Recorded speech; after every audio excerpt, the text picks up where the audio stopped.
začela kriza, bi si teto Anito morali izmisliti, če že ne bi bila tu, na Moščanski zvezi prijateljev mladine, usposobljena in pripravljena zastaviti učinkovite modele podpore pomoči potrebnim, ter hkrati mreže za njihovo uresničevanje.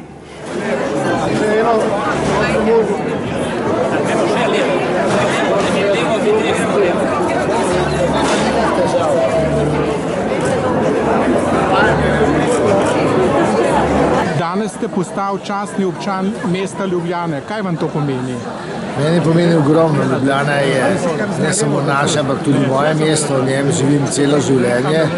Rad bi prispeval k identiteti svojega mesta in to, da bi mesto izraža priznanje za to, kar sem doslej naredil, mi je ne samo velika čast, ampak tudi velika spodbuda. V svojem nagovoru ste med drugim omenil, da moramo paziti, da ne bo pošlo do konflikta generacij.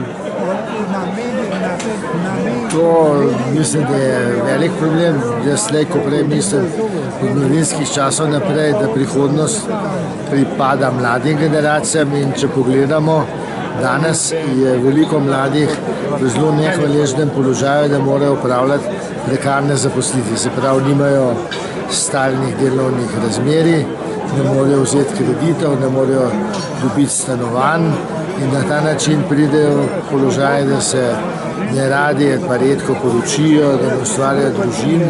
To je nehvaležen socialni položaj, ki bo slej ko prej pripeljal do upora te generacije, zato bi bilo veliko bolj pametno, če bi družba to razumela in bi se sistematično lotila reševanja tega problema.